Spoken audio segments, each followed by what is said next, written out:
السلام علیکم ورحمت الله وبرکاته. ګران محترم کتونکو، خدای دې وکړي چې روغ او جوړ بایست.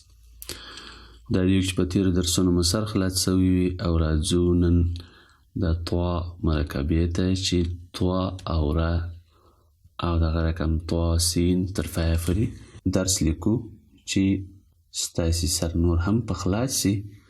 راځو د طوا او ری مرکبه.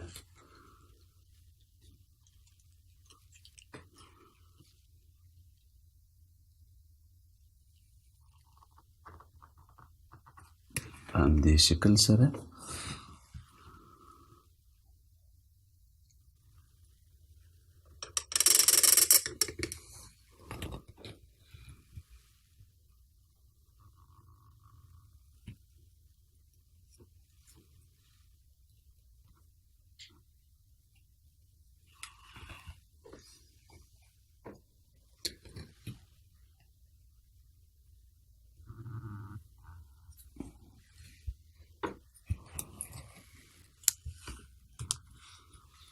چې دا قسمت یې باید له دې قسمت سره یوه نقطه دلته ځای کړي.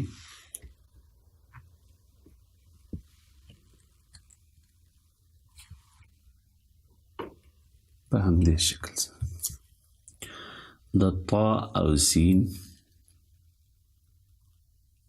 مرکب توري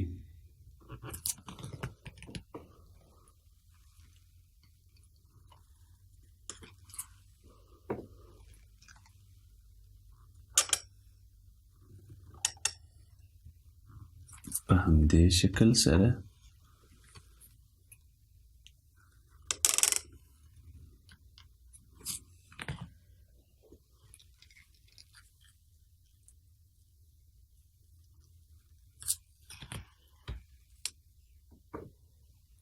چې دا قسمت باید یوه نقطه او دغه رقم د سین یوه نقطه، دا قسمت د سین یوه نیمه نقطه باید ولري او دا قسمت باید هم یوه نقطه دلته ځای کړي. دا قسمت باید درې نقطې او دا برخه باید یوه نقطه. څه کښته د طوا او صاد مرکبه ده.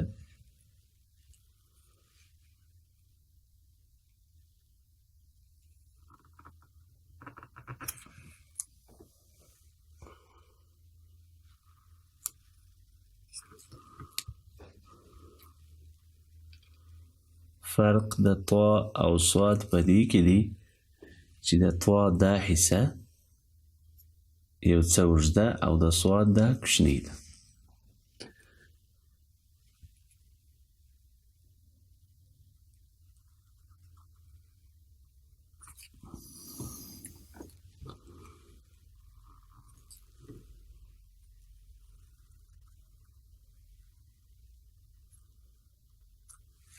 په همدې شکل سره وروسته دا برخې دې سره داسې وصل کړئ.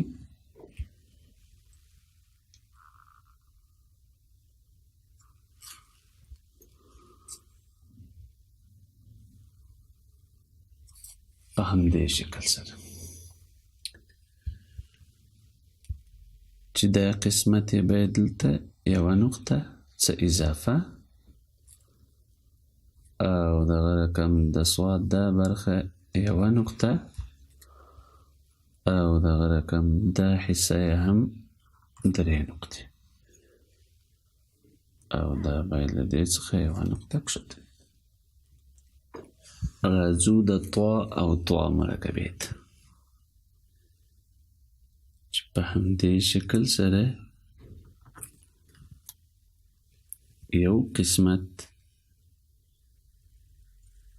او په همدې شکل سره بل قسمت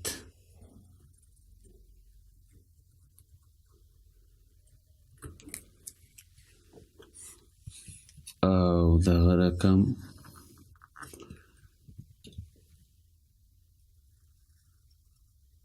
د طوا قسمت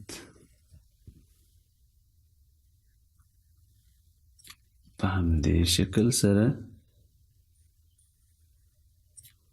او په همدې شکل سره چې دا قسمت یې د دې قسمت دلته باید یوه نقطه ځای کړي.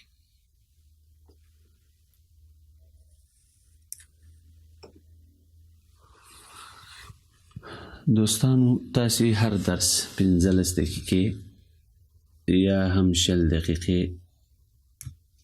تر 1 ساعته پورې تمرین پر وکړئ، پریکټیس پر وکړئ. زه اطمینان در کوم چې په ډېر لږ وخت کې به ستاسې خط په ښایسته ډول سره جوړ او تیار شي.